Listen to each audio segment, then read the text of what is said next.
Somos BM Online. Conectate con nosotros. Les habla Bruno Masi, estamos en esta cabina de cristal y a través de los canales 21 de Tigo TV, Educanal y 27 Copaco IPTV. Y tenemos la presencia de un amigo, un gran profesional de la diplomacia, que por muchos años estuvo ahí en Taipei, en Taiwán, representándonos, pero pasó por Argentina, por Cuba, por México, no sé por qué otros países, fue cónsul en Brasil, ministro en la Embajada de Paraguay en Taiwán y después fue embajador, claro, plenipotenciario y extraordinario ante la República de China. Así que vamos a recibir ahora, él es abogado, notario por la Universidad Nacional de Asunción y tiene un máster en Relaciones Internacionales de la Universidad de Belgrano y otro en Ciencias Sociales de la Universidad de Tamkang en Taiwán. Vamos a recibir con un fortísimo aplauso a Carlos José Fleitas Rodríguez. Bienvenido, Carlos. Muchas gracias, Bruno, y muchas gracias por la invitación y también a todo tu gran equipo que te acompaña. Embajador o ex embajador en Taipei, porque ahora ya va a ir tu colega, el querido Darío Filártiga, va a ir a ocupar tu lugar allá. Pero hiciste mucho por las relaciones entre los taiwaneses y los paraguayos, querido Carlos Fleitas. ¿Cuánto tiempo estuviste allá, digamos, viviendo y siendo embajador propiamente en Taipei?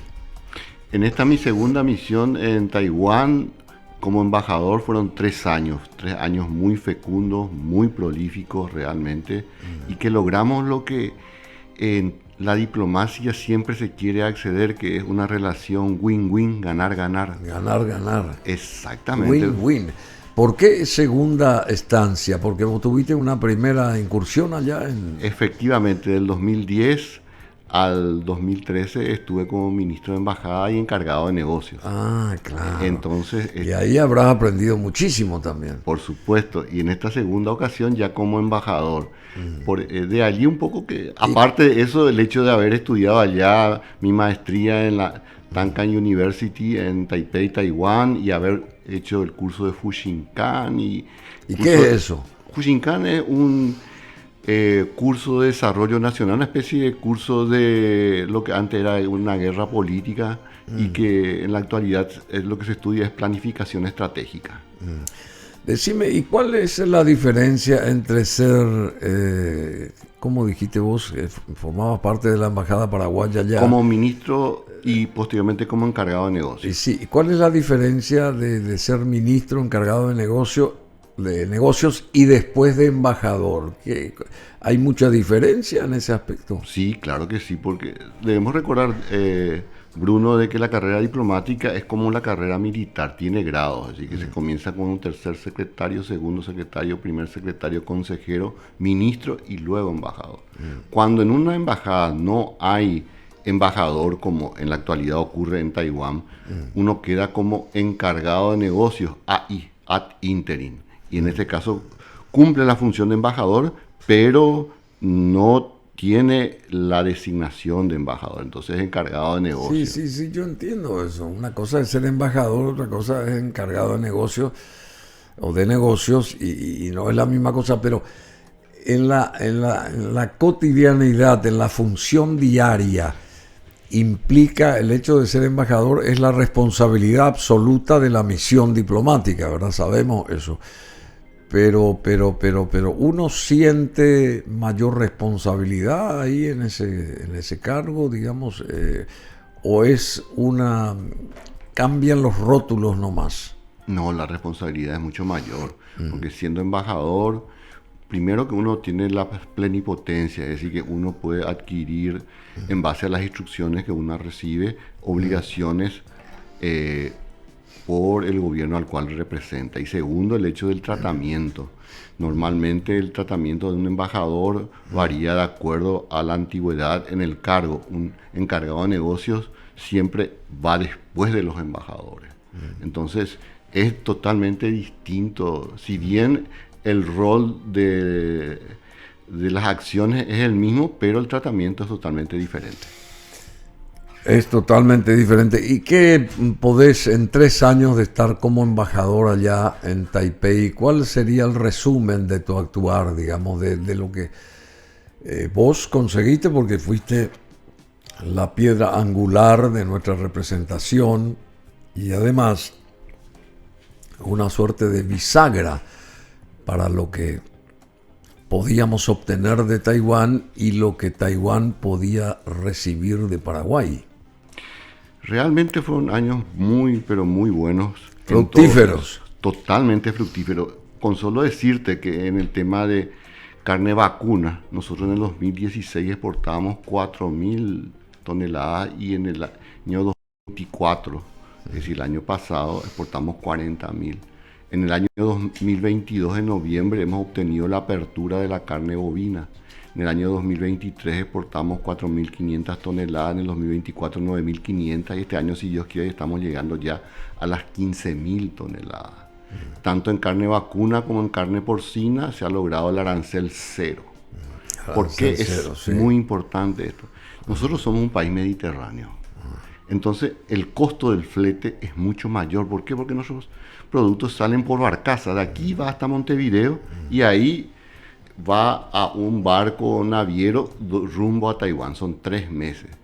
Nuestros competidores... 3 meses. 3 meses en alta mar. En alta mar. Entonces, nuestros competidores, en el caso de la carne bovina, son Estados Unidos, Australia, Nueva Zelanda, que no tienen ese hándicap en contra. Y en el caso de la carne porcina, es Canadá y España. Entonces, eso influye de manera decisiva en el costo final del producto. Entonces, al tener nosotros arancel cero, estamos con la posibilidad de competir libremente en igualdad de posiciones con los otros países que no tienen nuestra situación geográfica especial. Por ello es un poco que nosotros hemos logrado ser en estos momentos el segundo gran proveedor de carne vacuna en Taiwán y el segundo proveedor de carne porcina también en Taiwán, porque tenemos esa posibilidad. Bueno, yo quisiera, no sé si ubicaron algo de aquel viaje importante que hiciéramos a Taiwán, a ver si podemos arrancar con eso, porque es importante, muy buenas fueron estas viñetas, estos trabajos, a ver, aquí va.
Ahora China, eso es lo que me interesaba. Asia.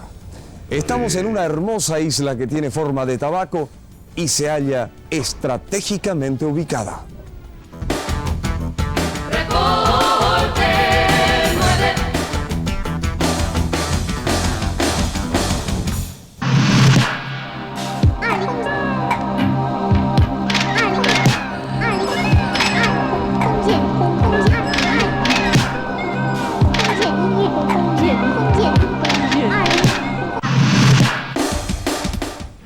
El lejano oriente, exactamente desde el otro lado del mundo, desde la China, Inauguramos esta nueva etapa de 9 Reporter 1994. Para nosotros es un gran honor de esta manera internacional retomar contacto y comunicación con el gran público paraguayo.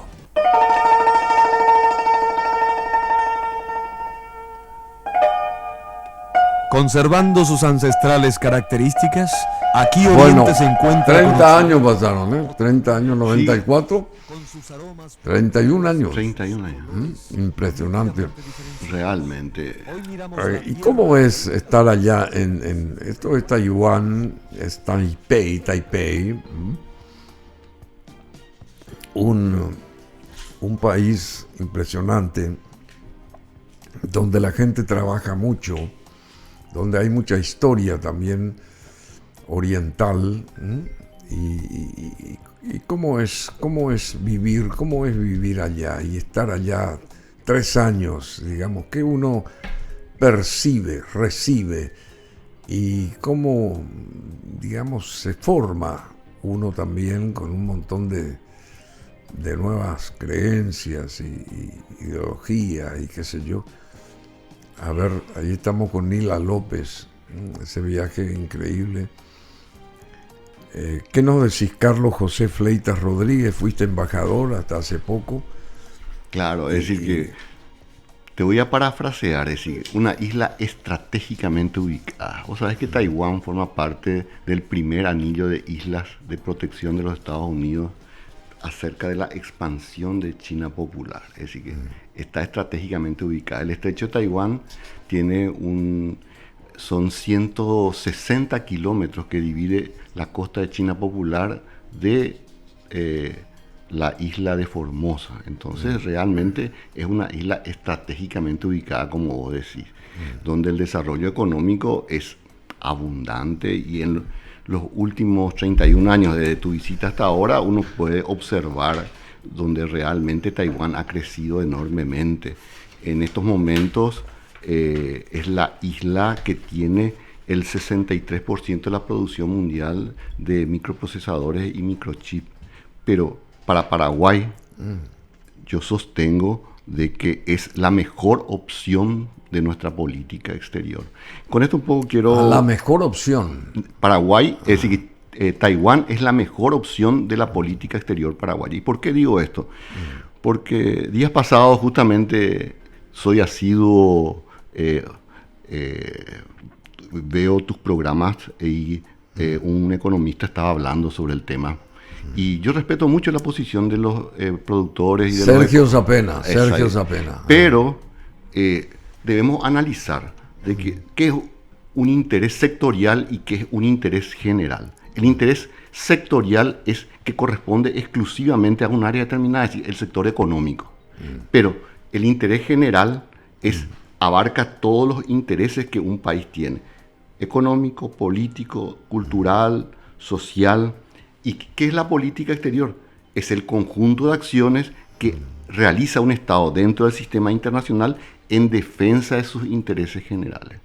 Y en estos momentos para Paraguay, lo que más conviene a sus intereses generales es tener relaciones con Taiwán. ¿Por qué? Porque nos proyecta a un progreso conjunto, no solamente la parte económica, donde en estos momentos tenemos un gran crecimiento de nuestras exportaciones pecuarias, orgánicas y de otros productos. Y avícolas también. Exacto. Me parece que ahora va a comenzar algo fuerte. Si Dios quiere y la Virgen lo permite, ya en poco tiempo más se va a hacer el anuncio correspondiente. Y aparte de eso tenemos 500 estudiantes que están realizando sus estudios terciarios y de posgrados en Taiwán. Tenemos la Universidad Politécnica Taiwán Paraguay. Por otro lado tenemos una formidable alianza política con Taiwán y con los Estados Unidos, y por otro lado la defensa de nuestros valores democráticos. Y también el hecho de una asistencia formidable en la parte técnica, llámese en la piscicultura, llámese en producción de orquídeas, llámese en la parte agrícola y en la parte veterinaria. Es decir que haciendo un análisis general de lo que más Paraguay le conviene en estos momentos, yo sostengo que Taiwán es la mejor opción y es lo que sustenta el gobierno actual.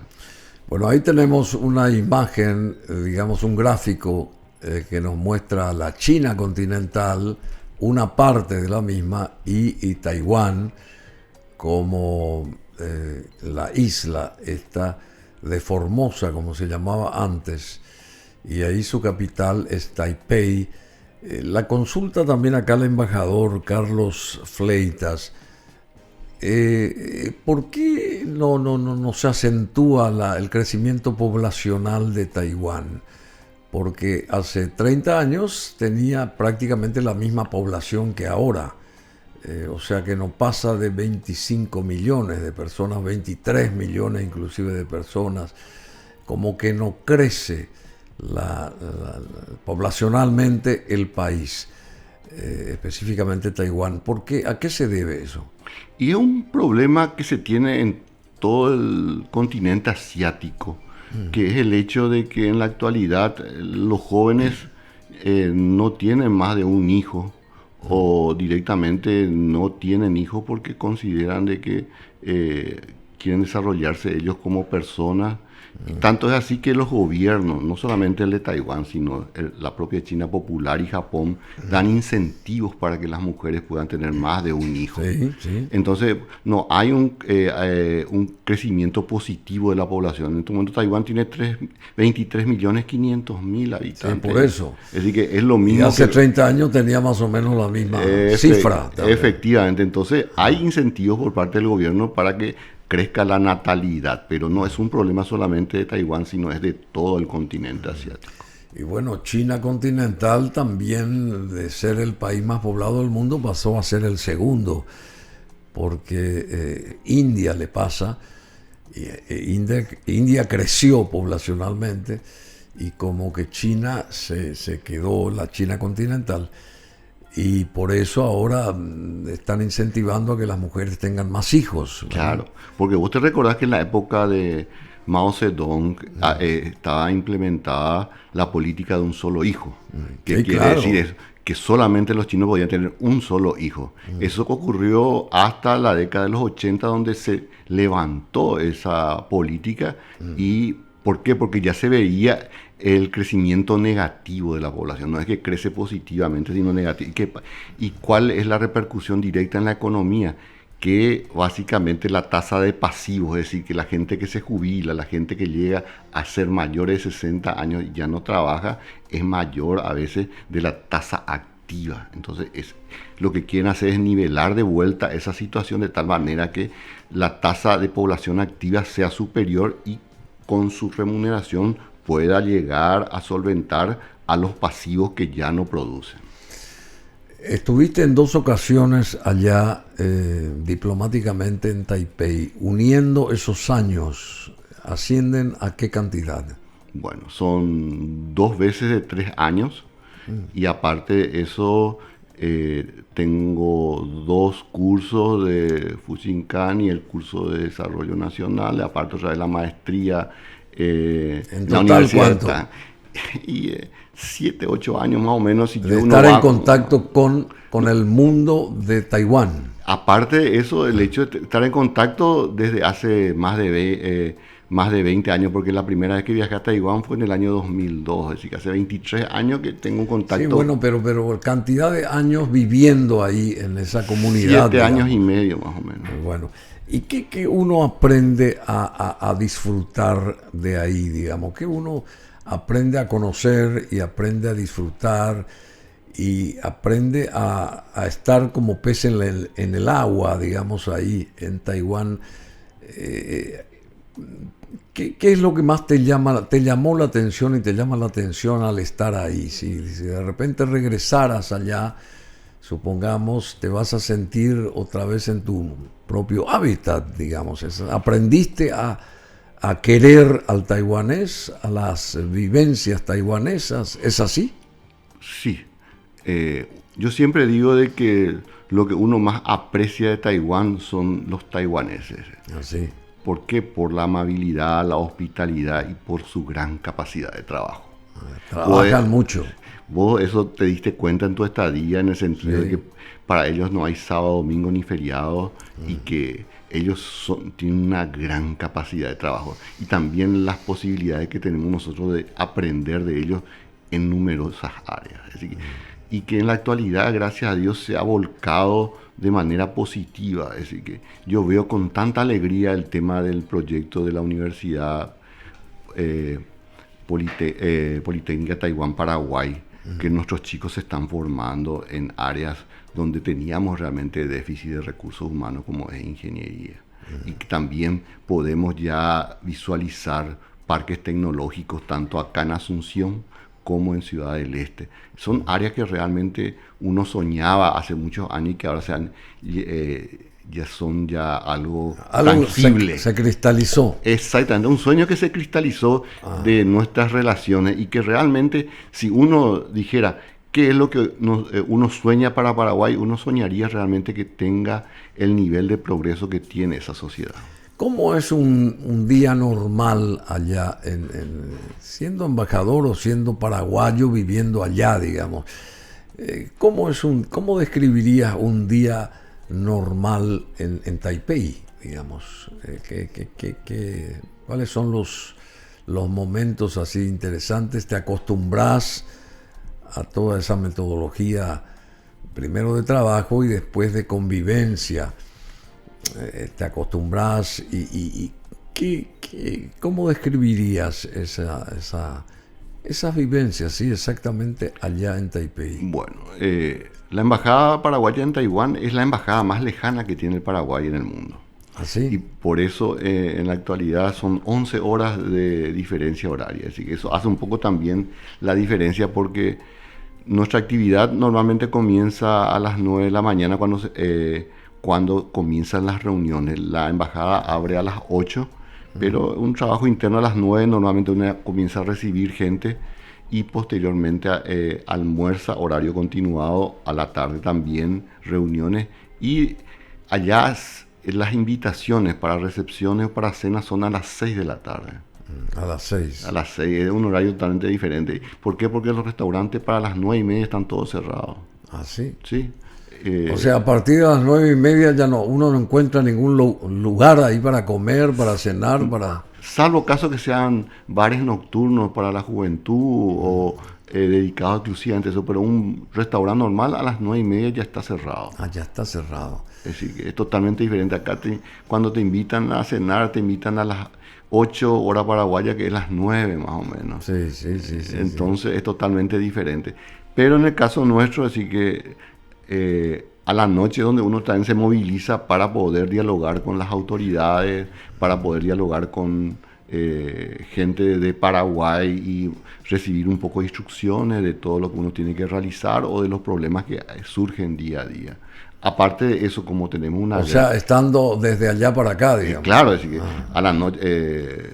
yo, por ejemplo, tenía reuniones normalmente con las autoridades o con los padres de los chicos, porque hay 500 chicos, son 500 padres que están ahí. Deseosos de saber algo de esos. Exactamente, de y sus hijos. preocupados cuando hay algún problema. Entonces, el horario normal de que uno dialoga es a la noche nuestra, que es a la mañana acá de Paraguay. Entonces, es una situación un poco diferente a la que existe con otras embajadas. Es decir que, pero yo creo que la mayor satisfacción que una persona tiene es de representar a su país y representarlo dignamente consiguiendo logros para el país. Yo creo que me siento sumamente satisfecho por estos 3 años de confianza que tuve por parte del gobierno en haber conseguido todos estos logros para nuestro querido Paraguay.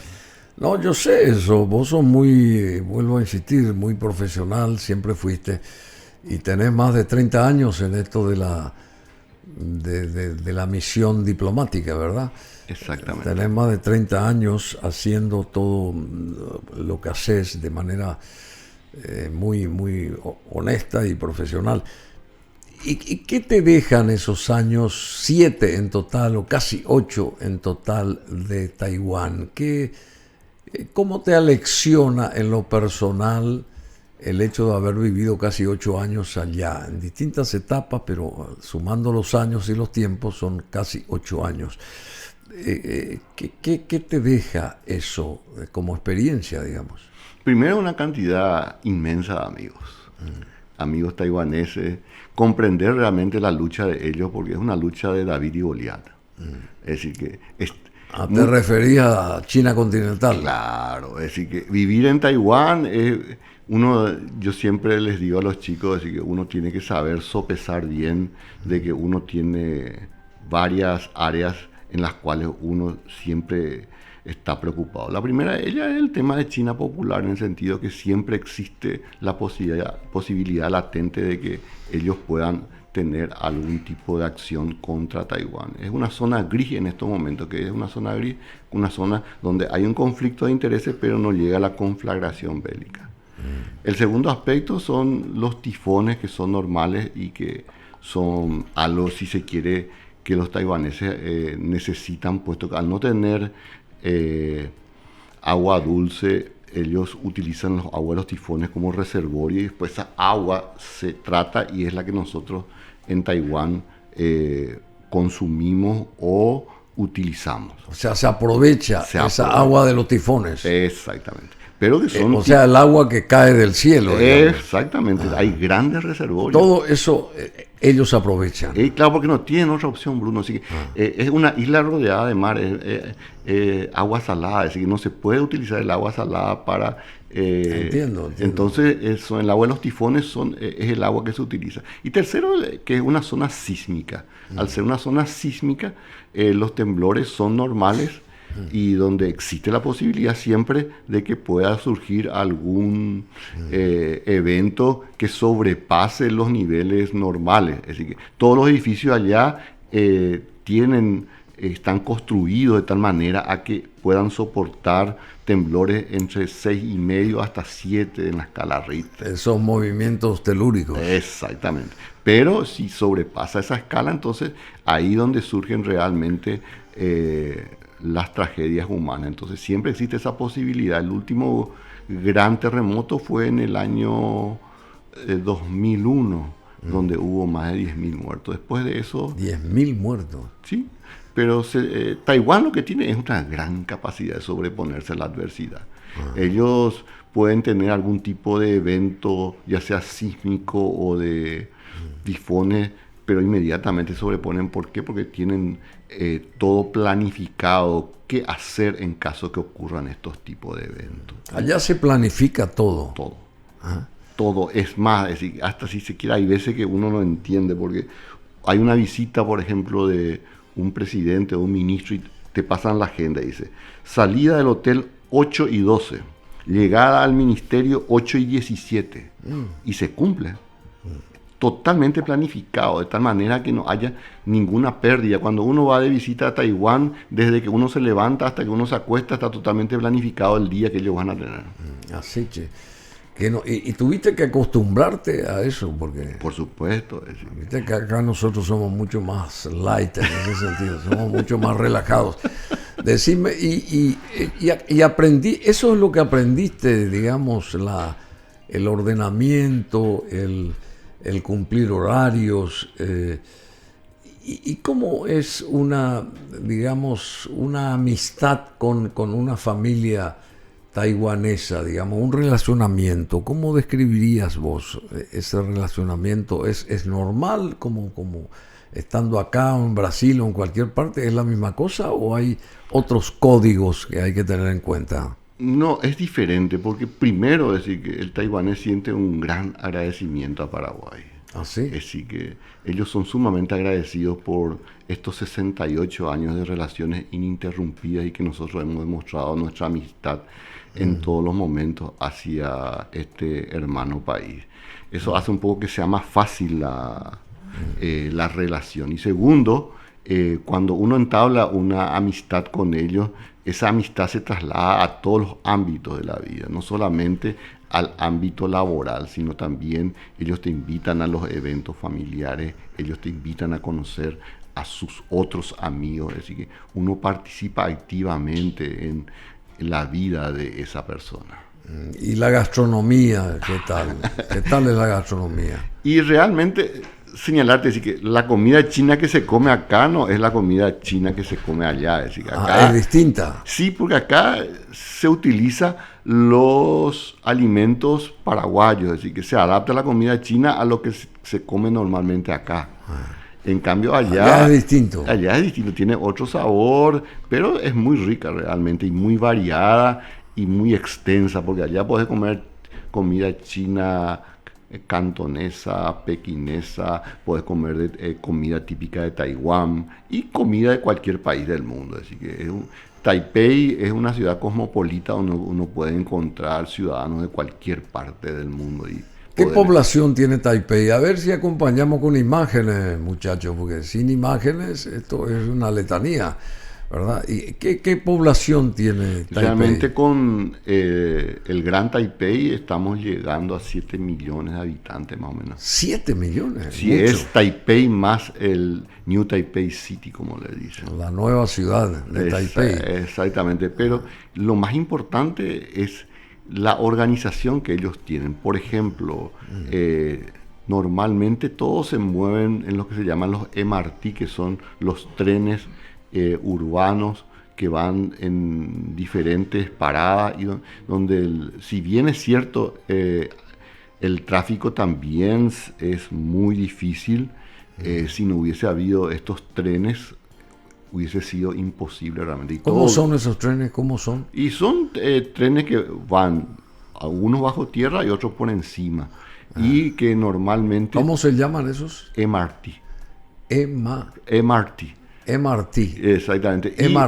Exactamente. Y eso hace un poco de que fluya sin ningún tipo de problema la locomoción de las personas. Aparte de eso, las motos tienen su carril correspondiente, los autos también, y todo muy ordenado. Y también el hecho de que se le respeta muchísimo a la franja etaria de 60 años para arriba. Ellos son prioridad en todo sentido. Todo bien ordenado, todo por fila, todo se hace fila. Nada es sin hacer el orden correspondiente de sacar un número o formar la fila. O sea que vos extrañás eso mucho acá, viviendo acá, ¿verdad? Es diferente, sí, nosotros somos latinos, Bruno, entonces ya entiendo, pero... estamos acá y entonces nos adecuamos de vuelta a nuestra forma de vivir. Decime, y en la política, a ver cómo se desenvuelve Taiwán o Taipei y Taiwán en la política, digamos, porque, y más con ese acoso hasta exagerado, si se quiere, del vecino de China continental, uno nota que está siempre el ogro ahí encima. ¿Se nota eso allá en el convivir cotidiano, digamos, o no? Para el ciudadano normal, ellos son conscientes de la realidad, de que existe realmente un peligro latente, pero la vida se desarrolla con total normalidad. Es decir, que uno puede hacer sus actividades normalmente, a pesar de que siempre uno lee por las noticias de el constante acecho de China popular, pero debemos ser conscientes de que hay un choque sistémico en la actualidad. Es decir, que de un mundo unipolar que existía, ahora existe un mundo multipolar donde Estados Unidos, China, Rusia, la Unión Europea tienen realmente cuotas de poder dentro de este sistema, y donde Taiwán es una pieza clave realmente, principalmente por la parte económica en la producción de microchips y por otro lado en la parte de seguridad, porque constituye la primera cadena de islas de protección de Estados Unidos y de las potencias occidentales al avance de China, porque China tiene, aparte del problema con Taiwán, tiene varios otros problemas, como el mar meridional de la China, donde ellos tienen problemas limítrofes con Filipinas, con Vietnam. También, entonces también tienen ellos problemas con la India, tienen problemas en el Tíbet, es decir, que una serie de inconvenientes con varios países. Taiwán es tal vez el más importante de todos, pero no es el único. Entonces, eso hace un poco que uno tenga que conocer básicamente toda la problemática del continente asiático para valorar realmente y para Un diplomático lo que tiene que buscar siempre es el mayor beneficio para el país que representa. En este caso, lograr el mayor beneficio para el Paraguay es buscar que Taiwán coopere en la mayor cantidad de áreas posibles para el desarrollo de nuestro país. Y eso es lo que hemos logrado obtener en estos 3 años, con más de 300% del incremento de nuestra balanza comercial favorable entre Paraguay y Taiwán. Muy interesante. Y por ejemplo, se conoce, me decía, Paraguay allá. Sí. La gente habla de Paraguay. ¿Hay muchos taiwaneses que tienen familias acá también o no? También, así que en un momento dado hubieron 25.000 taiwaneses en Paraguay. En la actualidad quedan como 5.000. ¿Por qué eso? Porque en la década de los 80 Taiwán no tenía una economía tan pujante como en la actualidad. Por eso la gente acá. Exactamente. Ajá. Entonces, en la actualidad, toda esa gente que estaba en Paraguay, Brasil, Argentina, volvió a Taiwán, dado que su economía es muy pujante, donde el caudal exportador de Taiwán es muy importante. Y los que quedaron, muchos taiwaneses que nacieron en Paraguay, volvieron a Taiwán y son paraguayos y taiwaneses. Y así también hay muchos que tienen parientes en Paraguay o taiwaneses que viven acá, que por supuesto tienen parientes en Taiwán, así que hay una relación muy importante en ese aspecto. Paraguay es muy conocido, puesto que es el único país aliado en Sudamérica, así que, pero en Latinoamérica son varios, así que Guatemala, Belice, Haití, Paraguay. Sí. Y aparte unas islas del Caribe. Sí, bueno, pero Paraguay es el de mayor importancia, me imagino. Exactamente, es el que tiene mayor volumen económico y el de mayor importancia geopolítica. Así que en estos momentos es el aliado número 1 de Taiwán. ¿Cuál es la diferencia entre un taiwanés y un chino continental? Primero, antes que nada, es la educación, en el sentido que el taiwanés está educado en democracia. Tal vez el aspecto fundamental que distingue a los taiwaneses es el hecho que ellos defienden profundamente su sistema político. Recordate que en China popular rige un régimen autoritario de un partido único, sí, que es el Partido Comunista. Entonces hay dos diferencias de ideología totalmente distintas.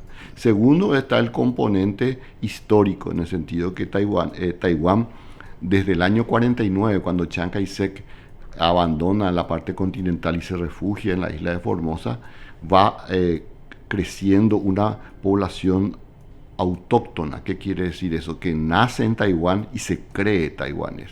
Tanto es así que el primer presidente de Taiwán, electo democráticamente y nacido en Taiwán, fue Lee Teng-hui en el año 1996. Y en la actualidad ya todos los presidentes son gente nacida en Taiwán que piensa como taiwanés, no ya como chino, porque ellos ya no se consideran chinos, sino que se consideran taiwaneses. Por eso es que muchas veces ellos prefieren que se diga Taiwán, porque ya se sienten identificados como taiwaneses, por más de que el nombre oficial sea República de China, entre paréntesis, Taiwán.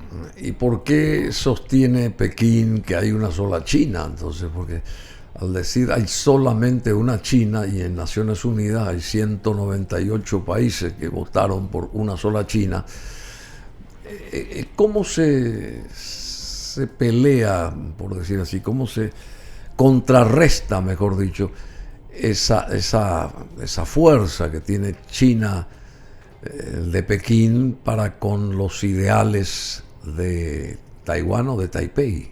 Bueno, primeramente, Bruno, de que cuando se votó en octubre de 1971 la incorporación de China Popular como representante del pueblo chino, en esa resolución en ningún momento se menciona o se habla de Taiwán.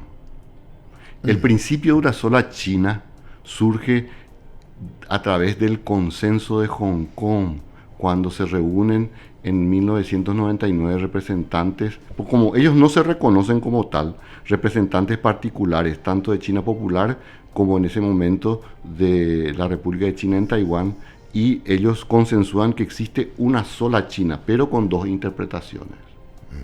Ahora, ese consenso de Hong Kong fue hecho por las autoridades del partido Kuomintang, que es el partido que es de Chiang Kai-shek, que estaba en ese momento en el gobierno. En la actualidad está él en el gobierno del partido DPP, Partido Demócrata Progresista. Ellos no aceptan el principio de una sola China. Ellos dicen de que Taiwán es uno y China Popular es otro. Ahora, existe toda una discusión jurídica realmente, porque si bien es cierto, por el poder económico de China Popular, ellos presionan y obtienen de que la mayoría de los países del mundo, porque hay 193 países en la actualidad y solamente 12 reconocen a Taiwán, el resto reconoce a China Popular.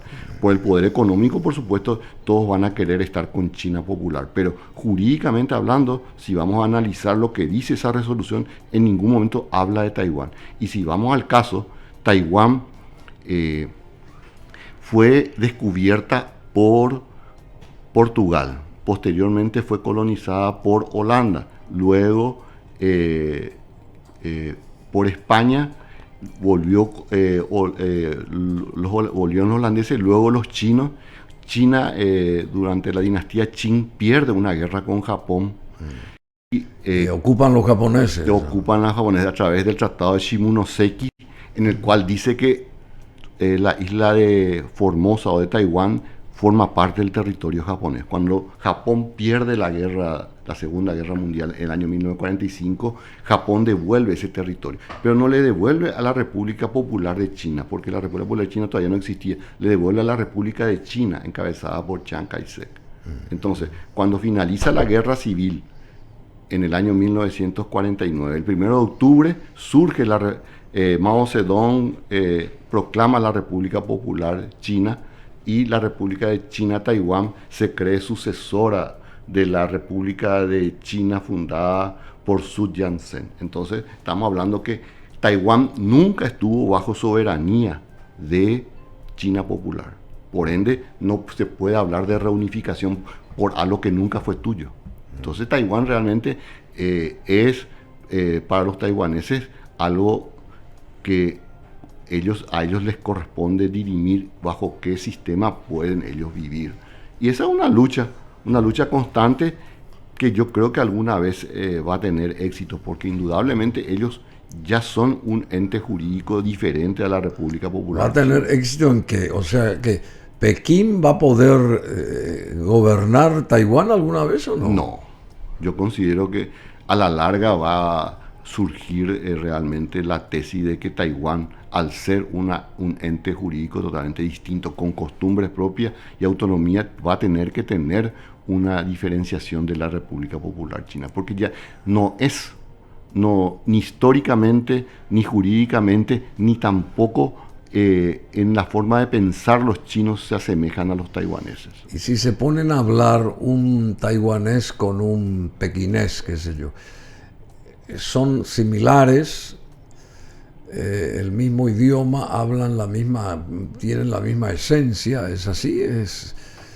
ellos en el comercio 10 puntos. Es decir, que tanto es así que el comercio entre Taiwán y China Popular fluye normalmente. Ahí no hay inconveniente porque ambos tienen deseo de ganar dinero. Pero en cuanto a sistema político, en cuanto a forma de pensar, inclusive los paraguayos te pueden decir, aquellos que comercian, una cosa es comerciar con un empresario taiwanés y otra cosa es comerciar con un empresario de China Popular. Son dos entes totalmente diferentes de forma de encarar los negocios. El taiwanés es mucho más correcto, es mucho más apegado a la norma. En cambio comercial con los de la República Popular China es mucho más difícil. Y reitero, es decir, que yo creo que a la larga Taiwán va a considerarse un país. ¿Por qué? Porque tiene los elementos fundamentales que el derecho internacional establece. Tiene un territorio, tiene una población, tiene un gobierno, y ese gobierno es capaz de mantener relaciones con los demás gobiernos del mundo. Bueno, y sí, lo que pasa que no sé cómo va a terminar esto, pero ¿y qué le dirías vos al nuevo embajador, al que te va a sustituir allá, Darío Filártiga? ¿Qué consejos le darías o qué reflexiones le trasladarías de cómo él desempeñar su cargo, qué es lo primero que tiene que tener en cuenta, en fin, lo que creas vos que podés, por experiencia, transmitir al que te va a suceder. Primero, antes que nada, yo considero que no soy una persona que puede dar un consejo a otra persona. Lo que sí, primeramente, es señalarle de que le deseo toda la suerte del mundo y éxitos en sus funciones. Así que, porque el éxito de un embajador es el éxito del país. Claro, por supuesto. Y número dos, es decir, que tiene una gran labor por desempeñar allá, porque desde el punto de vista económico hay que seguir creciendo, es decir, que tenemos que seguir creciendo nuestras exportaciones de carne bovina, nuestras exportaciones de carne porcina, ya la habilitación de la carne avícola se va a dar muy poco tiempo, también las exportaciones de productos orgánicos y de otros productos no tradicionales. Y en cuanto al tema de la cooperación cultural, seguir incrementando el número de becarios. ¿Por qué? Porque esa es una inversión a largo plazo, en el sentido que cuanto más paraguayos jóvenes vayan a capacitarse y adquieran el know-how, Sí, de los taiwaneses en todos los ámbitos, nuestro país va a crecer, va a progresar. Bueno, pero China, después de Taiwán, después de 68 años de relacionamiento, debería de, digamos, instalar también una fábrica acá, una o dos fábricas, para que los compatriotas nuestros puedan también instruirse y aprender de cómo ellos fabrican los famosos chips y ese tipo de cosas, por un lado, y por otro lado, tener ese contacto aéreo de una vez a la semana, por lo menos a través de una de estas grandes compañías aéreas que tiene China a Taiwán, y que tengamos nosotros un acceso directo para que los empresarios de allá vengan acá y viceversa, y tengamos un mayor relacionamiento estrecho, digamos, vinculado a lo que se pueda llegar a hacer en conjunto, porque ya que a Paraguay apostó por Taiwán, bueno, que Taiwán también apueste por Paraguay, y no solamente importando carne o qué sé yo, que también es muy válido, pero que abra también las compuertas suyas para con el Paraguay. Pienso yo que así nos vamos a ir entendiendo mejor, me parece, no sé. Coincido contigo, pero yo creo que se ha avanzado bastante en ese punto, es decir que vos habrás leído de que hace poco estuvo el canciller taiwanés por Paraguay, sí, claro, y estuvo supuesto. Justamente en Mingaguazú, Alto Paraná, donde hay un parque industrial ya hace mucho tiempo por parte del gobierno de Taiwán, pero que ahora se volvió un parque tecnológico donde van a comenzar a estar dos fábricas, una de ellas de ensambladora de buses eléctricos y otra fábrica textil, y que van a venir ya otras empresas también a desarrollar como polo industrial en el Alto Paraná. ¿Y por qué en el Alto Paraná? Y porque justamente el gran mercado no es el mercado paraguayo, sino es el mercado del Mercosur. Así que se apunta siempre a tener un mercado ampliado de 200 millones de Y habitantes. ahora viene el presidente Lai. En agosto viene justamente. Bueno, ¿y yo qué, creo que qué podemos nosotros, digamos, qué nos puede brindar el presidente Lai con su arribo? Porque él no es el canciller, es el presidente, o sea que él,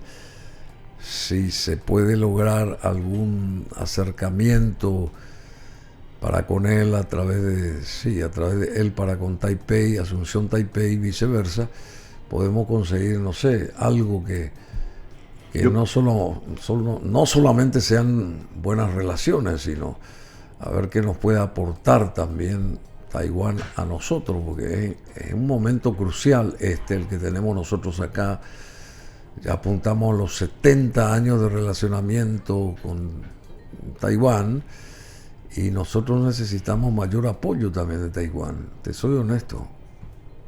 Sí, yo creo que van a haber grandes anuncios económicos en la venida del presidente Lai a Paraguay, es decir que va a hacer algunos anuncios que van a ser muy importantes para el relacionamiento, principalmente del intercambio comercial y de inversiones taiwanesas en Paraguay. El presidente... El transporte público, querido Carlos Fleitas, nosotros necesitamos a gritos una transformación. No hace falta que reitere de vuelta lo del transporte público, que es caótico acá. ¿Cómo podemos nosotros tener un apoyo de los taiwaneses para concebir una nueva era pública en el transporte? Hay todo un programa elaborado por el actual gobierno en el tema de reestructuración del transporte público, convertir este transporte público actual en transporte eléctrico y realmente reestructurar todo. Eso está a cargo de la ministra de Obras Públicas, que está trabajando muy bien con el viceministro de Transporte, pero realmente son procesos que se llevan a cabo. Es decir, llegaron los primeros 30 buses eléctricos. Habría que cuando hablamos de buses eléctricos estamos hablando de que tenemos que lograr no solamente que haya rutas, sino también haya estaciones de servicio que puedan cargar las baterías de estos buses eléctricos, que tienen una autonomía solamente de 200 kilómetros. Entonces es todo un proceso, y yo creo de que eso se va a ir dando en forma periódica, gradual, porque es imposible hacer una reestructuración total de la noche a la mañana. Pero que hay un plan. Sí, ya sé que hay un plan, pero del dicho al hecho hay mucho trecho, pero en fin. ¿Y qué vas a hacer a partir de ahora, Carlos Fleitas? ¿Esperás otra embajada? Yo soy funcionario de carrera de la Cancillería y por ley, al haber estado en el exterior los últimos 7 años, tengo que quedarme acá por lo menos 2 a 3 años y posteriormente ver si existe la posibilidad de volver a salir al exterior. Pero ¿te gustaría eso? Por supuesto, siempre es un gran honor representar al país en el exterior. Pero tengo que cumplir funciones en la Cancillería por un tiempo conforme lo que establece la ley. ¿Y qué tipo de funciones? Y estoy esperando asignación. Yo creo que en poco tiempo más va a tener noticias mías acerca de qué funciones voy a desarrollar. ¿Se va a darle el mate a Ramírez Lescano? No. El canciller Ramírez Lescano es una gran persona, es muy amigo y realmente está tratando de hacer bien las cosas. Muchas veces las circunstancias son difíciles porque hay que comenzar a solucionar los problemas del día a día. Y eso es lo que a veces dificulta cuando uno traza planes a mediano y largo plazo. Bueno, te agradecemos mucho, querido Carlos José Fleitas Rodríguez, ex embajador de Paraguay en Taipei, plenipotenciario, y él hizo mucho. Yo soy testigo también, porque siempre se ponía a disposición nuestra y siempre estaba a tiro el embajador Fleitas, así que bueno, esperemos que la misma suerte corra también el siguiente embajador, Darío Filártiga, que pueda lograr sus objetivos, que son muchos, varios, y que también triunfe en este métier que tiene de representarnos allá en la capital taiwanesa. Te deseamos mucha suerte, querido Carlos, y que vuelvas cuando quieras. Muchas gracias, Bruno, a vos y a tu gran equipo, agradecerte la invitación y tan solo reiterarte algo que es muy importante. Taiwán es la mejor opción de la política exterior paraguaya. Muchas gracias. Somos BM Online. Conectate con nosotros.